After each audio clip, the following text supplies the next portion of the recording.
भाई बहनों, मित्रों, साथियों,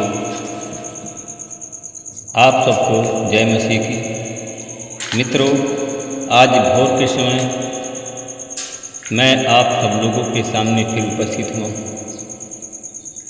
साथियों, भोर का समय 4 बजे है। प्रभु जी, मैं आपके चरणों में फिर आ रहा हूँ। मैं उन भाई बहनों के लिए प्रार्थना करता हूँ। प्रभु जी, जितने लोग आज हमारी प्रार्थना में चैनल में जुड़े हुए हैं, सच्चाई से प्रभु जी वचन का पालन करते हैं। प्रभु जी सत्य बोलते हैं, सही बोलते हैं, झूठ नहीं बोलते हैं। जो लोग साफ साफ सही बोलते हैं, और प्रभु जी वो लोग हैं जो ईर्षा नहीं करते, जो क्रोध नहीं करते हैं, जिन्होंने क्रोध को त्याग दिया, जिन्होंने ईर्षा को त्याग दिया, जलन को त्याग दिया और लोभ को त्याग दिया। ऐसे लोगों को परमेश्वर की आज आशीष और अनुग्रह मिलने जा रहा है। साथियों, आज का वचन है रोमियो की पत्री 16 अध्याय का 20 वचन है। मैं इस वचन के द्वारा बात करूंगा और प्रार्थना करूंगा। शांति का परमेश्वर शीघ्र शैतान को तुम्हारे पैरों तले कुचलवा देगा। हमारे प्रभु यीशु मसीह का अनुग्रह आपके साथ में हो। हालेलुया। साथियों, मेरे भाई बहनों, आज ईस्टर का दिन है। आज ये पुनरुत्थान का दिन है। साथियों, आज आपका पुनरुत्थान होने वाला है।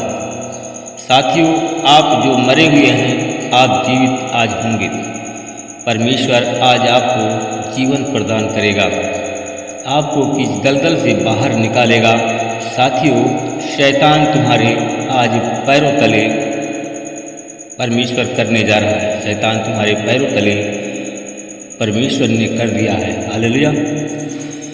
सब मेरे भाई और बहनों, मित्रों, मेरे साथियों, जो शैतान आपको परेशान कर रहा था, वह शैतान तुम्हारे पैरों तले हो गया। हालेलुया।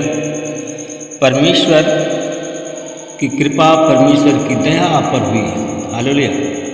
मेरे भाई और बहनों, मित्रों, मेरे साथियों,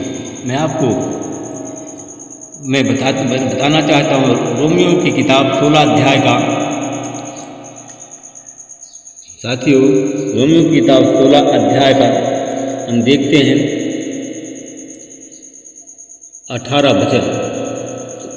साथियों, जो लोग 17 वचन है। साथियों, जो लोग तुम्हारे काम में रुकावट डालते हैं, फूट डालते हैं, उन्हें ताड़ लिया करो, क्योंकि उनसे दूर रहो।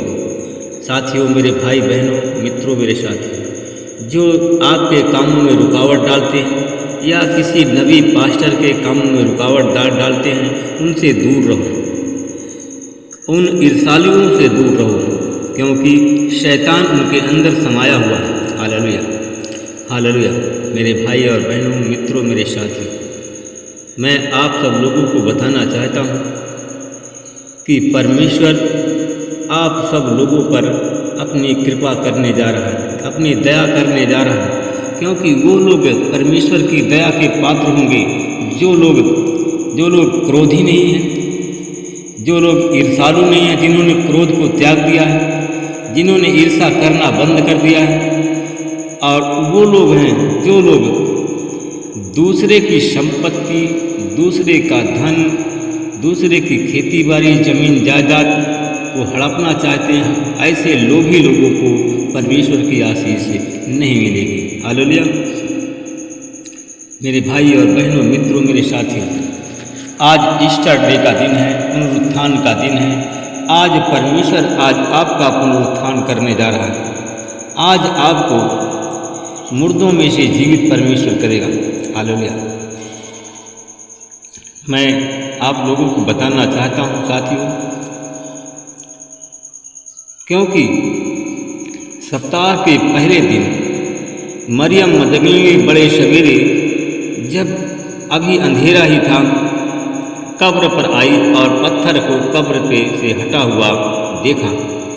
वह दौड़ करके शिमोन पतरस और दूसरे चेले जिससे यीशु प्रेम करता था, उसके पास में आई और उससे कहने लगी, वे प्रभु को कब्र में से उठा ले गए हैं और हमें मालूम है कि उन्होंने कहाँ रखा है। हमें मालूम नहीं है कि उन्होंने कहाँ रखा है। हालेलुया। मेरे भाई और बहनों, पतरस और वह दूसरा चेला निकलकर कब्र की ओर चल पड़े। वे दोनों साथ साथ दौड़ रहे थे, परंतु वह दूसरा चेला जो पतरस से तेज दौड़ करके कब्र पर पहले पहुंचा और झुक करके भीतर झांकने पर कफन को अलग पड़ा हुआ देखा, परंतु वह अंदर नहीं गया। तब सिमोन पतरस भी उसके पीछे वहाँ आ पहुँचा और कब्र के भीतर जाकर के कपड़ों को वहाँ पड़े देखा और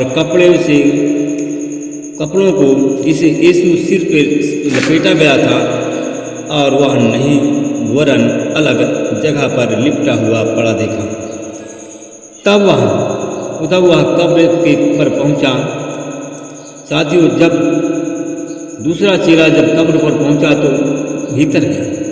उसने देखा कि और विश्वास किया कि अभी तक पवित्र शास्त्र की वह बातें न समझे थे, मृतकों में से जी उठना अवश्य है। अतः वे चेले पुनः अपने अपने घर लौट गए। हालेलुया। साथियों, मेरे भाई और बहनों, मित्रों, मैं आप लोगों को बताना चाहता हूँ कि परमेश्वर पुनरुत्थान में से जी उठा है और आपको भी जीवित करना चाहता है। Hallelujah, hallelujah. साथियों, मरियम मदगनी रो रही थी और कहा, उन लोग कह रहे थे कि प्रभु को लोग उठा ले गए कब्र से। उसने उनसे कहा, इसलिए कि वे मेरे प्रभु को उठा ले गए हैं, मैं नहीं जानती कि उन्होंने कहाँ रखा।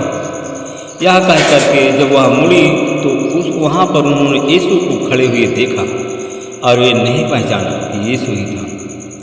यीशु ने उससे कहा, हे नारी, तू क्यों रो रही है? तू किसे ढूंढ रही है?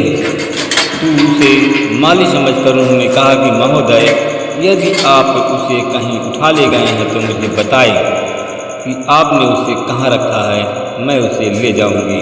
हालेलुया। यीशु ने उससे कहा, मरियम। उसने मुड़ करके उसे इब्रानी भाषा में कहा, रब्बूनी, जिसका अर्थ है गुरु। यीशु ने उससे कहा, तू मुझे छू, क्योंकि मैं अब तक पिता के पास ऊपर नहीं गया हूँ, परंतु मेरे भाइयों के पास में जा और उनसे कहा, मैं अपने पिता और तुम्हारे पिता, अपने परमेश्वर और तुम्हारे परमेश्वर के पास ऊपर जाता हूँ। हालेलुया। मेरे भाई और बहनों, मित्रों, मेरे साथियों, उन्होंने आकर के चेलों से कहने लगे कि मैंने प्रभु को देखा और उसने उससे ये बातें कही। हालेलुया। मेरे भाई और बहनों, मित्रों, मेरे साथियों, आज पुनरुत्थान का दिन है। परमेश्वर आप लोगों को भी जीवित करेगा।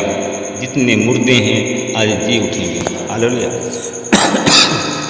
मेरे भाई और बहनों, मित्रों, मेरे साथियों, मैं परमेश्वर पिता आपका धन्यवाद करते हुए आपके चरणों में गिराता हूँ। हे प्रभु, महान परमेश्वर, दयालु परमेश्वर, मैं उन लोगों के लिए प्रार्थना करता हूँ जो लोग शैतानी बंधन में बंधे हुए हैं, शैतान उनको नहीं छोड़ रहा है। तो हालेलुया प्रभु जी, आज यीशु मसीह के नाम से मैं उनको शैतानी बंधन से आज़ाद करता हूँ। शैतानी बंधन को तोड़ करके उन भाई बहनों को आज़ाद करता हूँ जो मन और वचन विश्वास के साथ में प्रार्थना करते हैं, विश्वास के साथ में जुड़े हुए हैं, जिनका विश्वास पक्का है, जिनका मन साफ है। आज यीशु मसीह के नाम से उनके घर से शैतान को हमेशा हमेशा के लिए निकाल देता हूँ।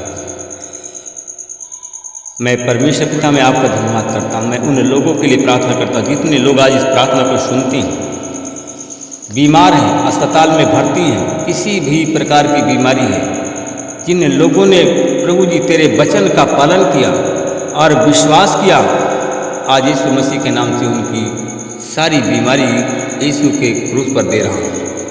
यीशु क्रूस पर ले लिया है। जैसे यीशु आज जीवित हुआ है मेरे भाई और बहनों, मित्रों, साथियों, वैसे ही परमेश्वर आपको रोग और बीमारी से चंगाई दे करके आपको जीवन दे रहा है।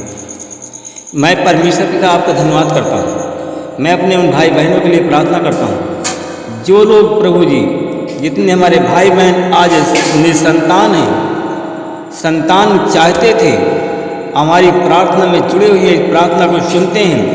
जिन भाई बहनों ने इस वचन का पालन किया, जिन भाई बहनों का विश्वास दृढ़ है, वचन का पालन करते हैं, प्रभु आपकी आज्ञाओं के अनुसार चलते हैं, जिन भाई बहनों के पास में संतान नहीं है, आज यीशु के नाम संतान की आशीष बोलता हूँ।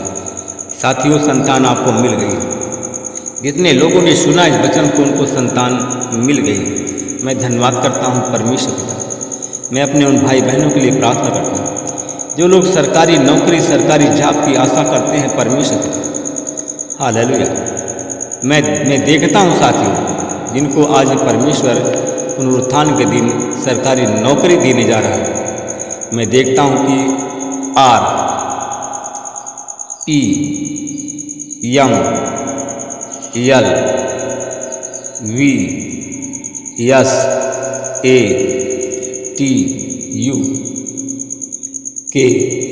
REMLVSATUKML नाम के लोग हैं। इस नाम के लोगों को परमेश्वर सरकारी नौकरी देने जा रहा है। ये नाम के लोग यूपी के हैं साथियों, खासकर यूपी के लोग हैं। मैं उन लोगों के लिए प्रार्थना करता हूँ परमेश्वर पिता कि KSUPNL नाम के लोग हैं जो कि MP के हैं। इस नाम के लोगों को परमेश्वर सरकारी नौकरी दे दिया है। USRAPL नाम के लोग हैं जो कि बिहार के लोग हैं। इस नाम के लोगों को आज ही परमेश्वर सरकारी नौकरी देने जा रहा है। मैं धन्यवाद करता हूँ परमेश्वर का, उन लोगों का पुनरुत्थान होने जा रहा है। ARPHLMNSURYU नाम के लोग हैं जो कि महाराष्ट्र के लोग हैं। इस नाम के लोगों को परमेश्वर, जो महाराष्ट्र के लोग हैं इस नाम के, उन लोगों को भी सरकारी नौकरी दे करके परमेश्वर ने उनके जीवन को बदल दिया है। साथियों, झारखंड के लोगों के लिए मैं प्रार्थना करता हूँ, छत्तीसगढ़ के लोगों के लिए प्रार्थना करता हूँ। ASPRSLPUNY नाम के लोग हैं जिनको परमेश्वर आज सरकारी नौकरी की आशीष दे दिया। दिल्ली राजस्थान के लोग हैं, ARYSPLUN नाम के लोग हैं जिनको परमेश्वर, इस नाम के लोगों को परमेश्वर आज सरकारी नौकरी की आशीष दे दिया। मैं परमेश्वर पिता में आपका धन्यवाद करता हूँ। KPS नाम के लोग हैं जिनके घर में एक रोगी पड़ा हुआ, भाई और बहनें पड़े हुए। KSP नाम के लोग हैं जिनके घर में रोगी पड़ा हुआ है। इस नाम के लोग जितने भी रोगी हैं, आज ही उनको यीशु चंगा कर रहा है, उनको जीवन दे दिया है। मैं इसके लिए धन्यवाद करता हूँ। महिमा, विनती, प्रार्थना, उद्धार करता है यीशु के नाम मांगता हूँ। सब लोग बोलिए आमीन। प्रभु आप सबको आशीष दे, रक्षा